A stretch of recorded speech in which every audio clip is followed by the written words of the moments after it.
What's good? It's your boy Jay. That's me. Let's get into Monday Night Raw for November the 6th, 2023. A pretty okay show for the most part. We are building towards Survivor Series. We are officially on that road. We got War Games announced. I'm not too big a fan of the War Games concept since we get 2 per year, one from AEW and one from WWE. And it seems like War Games is going to be an annual thing on the main roster. This is the second time that we're getting War Games, and I don't really like that, but it is what it is.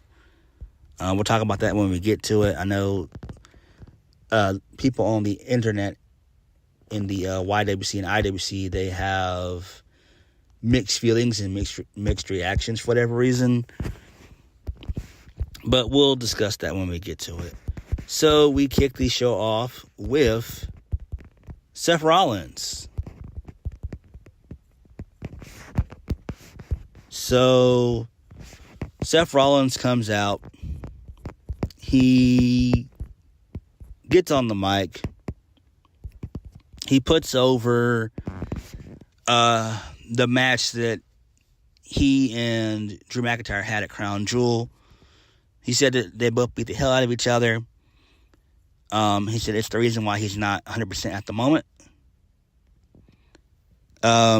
He's a little bit better than he was on Saturday. He said the real reason why he wanted to give props to Drew is because he's a man of his words. He said he was not in bed with the Judgment Day, and at Crown Jewel, the Judgment Day didn't get involved in their match. And then he mentions Damian Priest. And then he mentions Sami Zayn as a person he would like to thank. And he wanted to thank Sami Zayn for hijacking the briefcase on Saturday at Crown Jewel. And then Seth said that Adam Pearce made him show up to the building and return the Money in the Bank to Damian Priest. So Sami Zayn comes out and said, yeah, that's a great guess. That's exactly what happened. And Seth Rollins says to Sami Zayn that he would like to repay him with a championship opportunity. So Sami Zayn, he at first kind of shoots down the offer. He knows that he's been dealing with Judgment Day for months and months and months. He said that we're no longer dealing with the Judgment Day. We're dealing with the Bloodline 2.0. And I fought too hard and too long to let that happen, because I meant what I said last week. As long as there's a breath of fresh air left in my body, I will fight the Judgment Day to make sure they don't run this show. So Sami Zayn, he's cutting a real passionate promo here. I loved it. And then Seth Rollins, he goes on and says that the reason why he likes Sami Zayn is because he likes his conviction, and he digs that. He respects that. He said he went to Adam Pearce's office because he wanted to give Sami Zayn a shot at the World Heavyweight Championship. And then Sami Zayn, he declined the offer at first. But he's like, look, Seth, you're not at 100% right now. And then Rollins cuts a passionate promo, says, cut the crap, Sami, cut the crap. I'm not 100%, but let me ask you this. Are you 100%? We go back a long time. We've both been doing this for decades. Guys like you and me, we're never 100%, but that does not stop us from giving 100%. So I say again, Sami Zayn, there's a World Heavyweight Championship match with your name on it. Just say when. And then Sami Zayn says tonight. And then Sami Zayn says, how about tonight? And then both Seth Rollins and Sami Zayn shake on it, and so it's official. So I do like that a lot.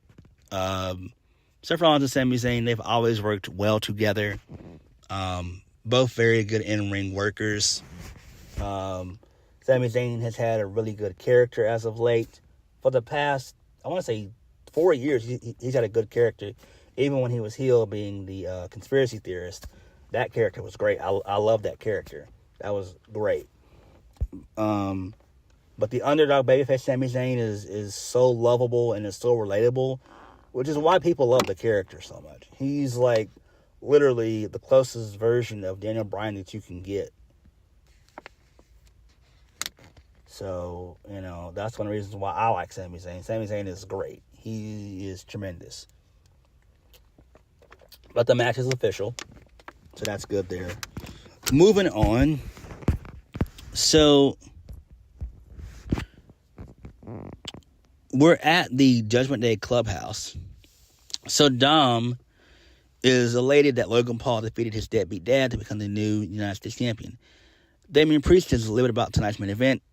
He complains about Adam Pearce. The plan tonight is to handle business with the New Day.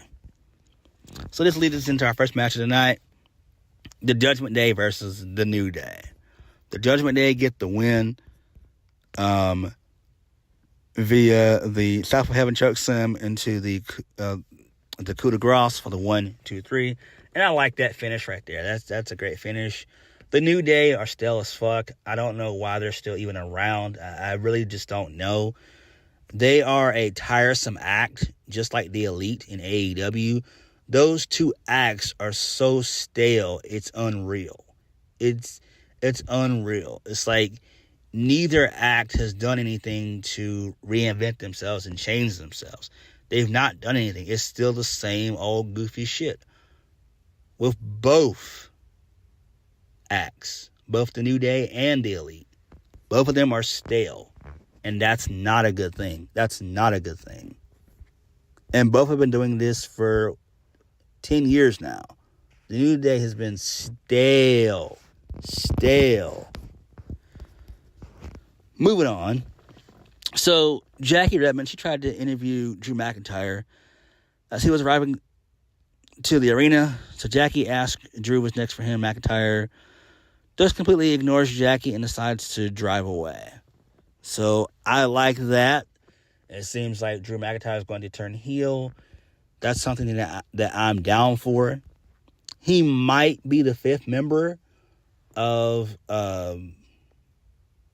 War Games for the heels.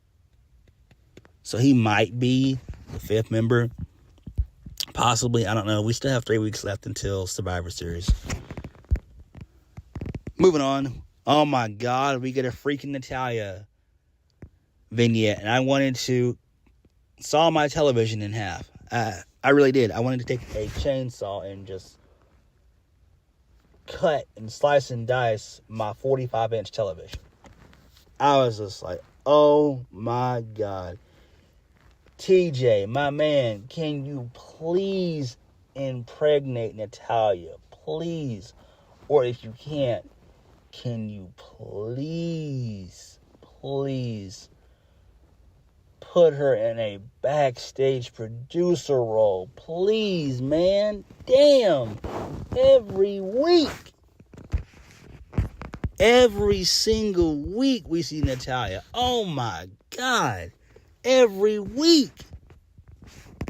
Jeez.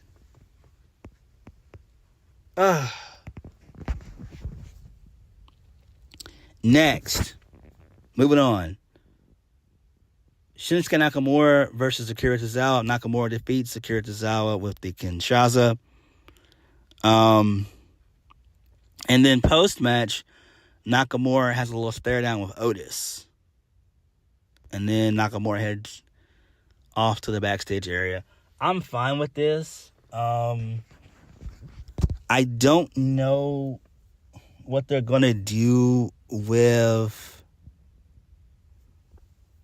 Shinsuke Nakamura at Survivor Series. I don't know. He needs to be on the card, because Survivor Series just can't be just War Games matches. You need more than just the War Games stuff. War Games is not that important anyway. Like, it's not. Like, I don't know why people make such a big deal about War Games. Like, Survivor Series needs to go back to what it once was. We need to have, the traditional elimination 5-on-5 tag match. You can have at least one War Games match, and that's it. Just one. You don't need two. And, it needs to be a pay-per-view for, like, debuts and returns. That's what Survivor Series was in the past. But for the last several years, Survivor Series has not meant anything. It's just not. And just saying Survivor Series War Games, it just doesn't mean anything. Like, that shouldn't even be the focal point of Survivor Series. That's just not what it should be about. It's not important. Because Survivor Series is just the War Games match itself. You're going to have two of them. So that's like 2 hours and some change taken up by those types of matches. But Nakamura needs to do something at Survivor Series. He does. Moving on. So, Adam Pearce hypes up tonight's number one contenders fatal four-way match for the Intercontinental Championship match at Survivor Series. Moving on. So, tickets for the Elimination Chamber in Perth, Australia will go on sale this Friday. Okay, that's cool. That's very, very cool.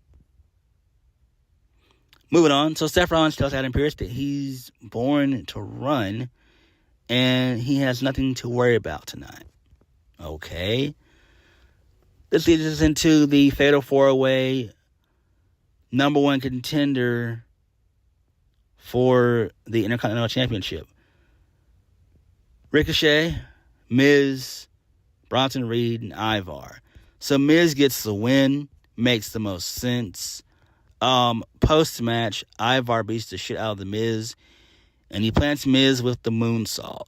Okay. I'm fine with this. The right person won.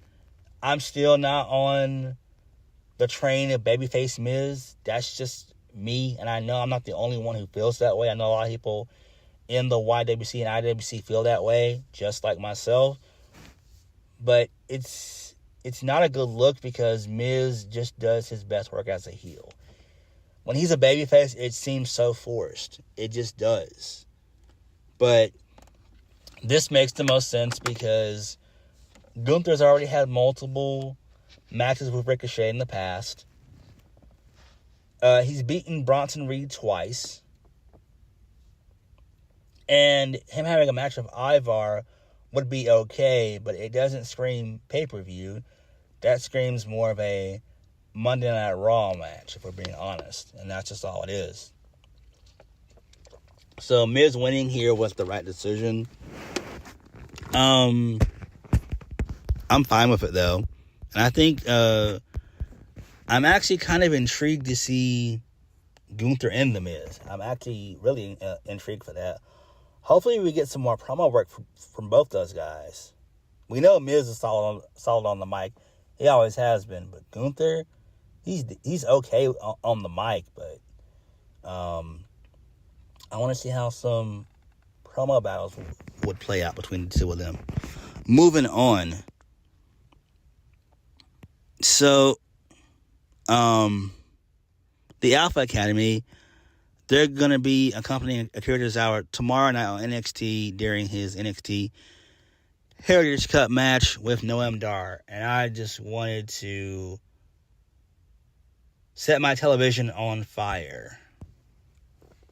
Why is Akira Tozawa being pushed like this? It just doesn't make any sense, man. I don't get it. Moving on. So, we see the Creed Brothers and Ivy Nile. They're signing pen to paper. So, they're now official they're now official. They're now a part of the Monday Night Raw roster. They officially assigned their Raw contracts, which is great. So, in comes DIY, and they have some words with the Creeds. And so this sets up the Creeds versus DIY with Ivy Nile. So, Ludwig Kaiser, he comes out and he attacks Gargano from behind. And then this allows for the Creeds to win via the Brutus Ball for the 1, 2, 3. Makes sense. The Creeds being on Raw, I'm down for it. Makes perfect sense. We need to put them in a feud with somebody. I don't know who. And this still continues the DIY feud along with Imperium. But I don't know what other team the Creeds can feud with. They need some feuds. They need a feud. They can't just defeat Alpha Academy and DIY and then that's it. Like, we need something for these guys to do. These guys are great. They have always been great. I've liked the Creeds ever since they were on NXT 2.0. I've liked them since then, since their debut. And these guys are tremendous. But we need these guys to be in a feud with another tag team that can kind of get them over, or they can work with. Moving on. So, Jey Uso tells Sami Zayn that he feels bad about what happened at the Elimination Chamber with Roman Reigns earlier this year. Jey says that his dog deserves this moment tonight, and he's going to win the World Heavyweight Championship. And then Cody Rhodes and Jey Uso will get their tag team title rematch against the Judgment Day next week. And I'm just like, moving on. So, Jackie Redmond had a backstage interview with Becky Lynch. Jackie wants to know how Becky Lynch feels about tonight's number 1 contenders Battle Royal. The men's come around to Mohegan Sun Arena. Her fight meets the entire Raw women's division. You can also count her in on having the most anticipated match at Survivor Series with Rhea Ripley. So then Jackie Redmond points out that Nia Jax is standing right behind right behind Becky Lynch. So Nia wanted to tell Becky to her face that no one will stop her and that she hasn't been as happy since she broke Becky Lynch's face in 2018. So Becky reminded Nia when she went on to win the main event of WrestleMania, and well, Nia got fired. She's glad that Nia is back. Okay, that's fine. They're planting the seeds for Becky and Rhea at WrestleMania. Moving on. So Byron Saxton had a backstage interview with Chelsea Green and Piper Niven. Chelsea Green says that tonight's Battle Royal is giving off charity vibes. She runs down the other competitors in the Battle Royal. Shayna Baszler and Zoey Stark join the conversation. Shayna Baszler is looking forward to eliminating Chelsea first. Chelsea Green tells Piper Niven to stick up for her. Piper Niven says that it's everybody for themselves. So this leads us into the Battle Royal, which I do not like at all. The winner will face Rhea Ripley at Survivor Series. Basically, Zoey Stark wins. The people in the match were Nia Jax, Shayna Baszler, Raquel Rodriguez, Zoey Stark, Chelsea Green, Piper Niven, Natalya, KC Squared, which is Katana Chance and Caden Carter, Indy Hartwell, Maxine Dupree, Tegan Knox, Ivy Nile, and Nikki Cross. Again, this was a useless, boring Battle Royal. It sucked. So, Zoey Stark winning, who cares? She's a Triple H girl, who cares? Just like Shayna Baszler, Triple H girl, who cares? It's not important. Zoey Stark's just going to play the role of another random body for Rhea Ripley to collect in the win column, for her to get a win in the W column. That's all. That's all. This isn't going to be a feud. It's just a match for Rhea to do, to put her on the Survivor Series card, and that's it. If we're being honest, I hope this match actually goes on first. Moving on. So, Jackie Redmond, she had another backstage interview with Rhea Ripley. Jackie brings up the fact that the Judgment Day will put their undisputed tag titles on the line next week against Cody Rhodes and Jey Uso. Rhea says that she's going to handle her business at Survivor Series, just like her boys will take care of business next week. Zoey Stark tells Rhea that her sole focus should be on her. Zoey Stark promises to hit Rhea with the Z360. Rhea brags about her victory from Crown Jewel. Zoey wants Rhea to hold the title nice and tight for her. And then this leads us into the main event. Sami Zayn versus Seth Rollins for the WWE World Heavyweight Championship. Seth Rollins wins via a roll-up. Right decision there. It makes sense. I do think that Sami Zayn will be a future World Heavyweight Champion. It makes sense. It's basically the second coming of the IC title. It's not a prestigious title. I see Seth Rollins actually dropping the title before Mania, so he'll probably drop it to Drew McIntyre at the Rumble, which makes the most sense. Post-match, Sami Zayn and Seth Rollins, they shake hands, and then after that, all hell breaks loose. The Judgment Day, they attack Sami Zayn. The Uso comes out, Cody Rhodes comes out. There's a massive brawl that takes place. Adam Pearce, he gets on the mic, and he said he's had enough of the games. And then Adam Pearce officially announces the men's War Game match for Survivor Series. And then the brawl ensues after the show goes off the air. So that's fine there. I know people are upset about Roman not being a part of the War Games match, but it's not that important. People have to understand and realize these 8 competitors have been brawling with each other for the past 6 months. Roman was just orchestrating everything. I know just because we see things on TV, we think it should play out at the pay-per-view. And I would agree to some extent, but it's not that important. It's not. You don't need the Bloodline and the Judgment Day together. You just don't. That was going to be a temporary alliance, and it should be treated as such. I mean, people have to start thinking here. You have to start you have to start to think about what makes the most sense. Why would you want Cody and Roman to potentially touch in the match? No, you don't need that. They should not touch until WrestleMania 40. They should not touch. Again, there might be a 5th person involved for both teams. Maybe Drew McIntyre on Judgment Day, and then maybe Randy for Team Cody. But that's about it. But this leaves the door open for LA Knight and Roman.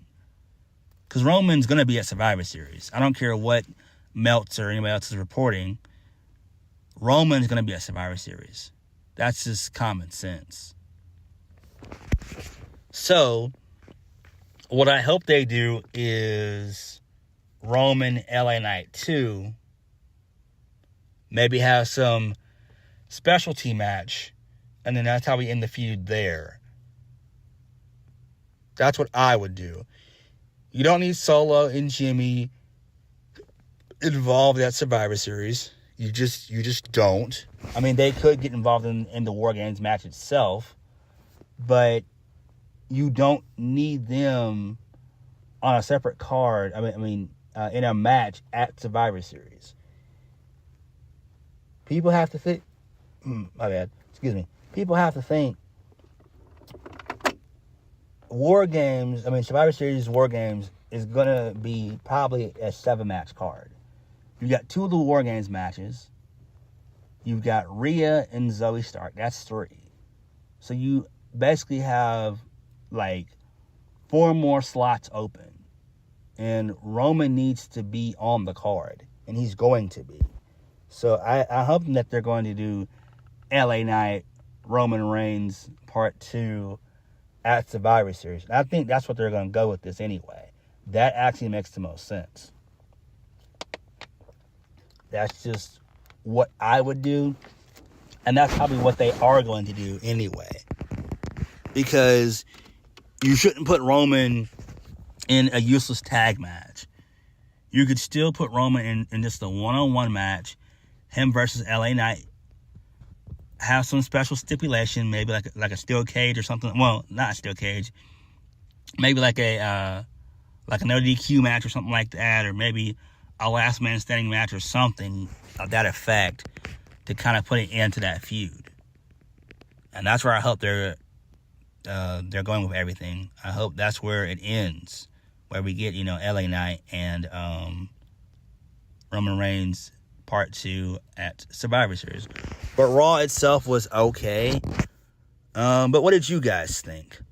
Like, comment below, and subscribe for my videos. I'll catch you guys later. Peace.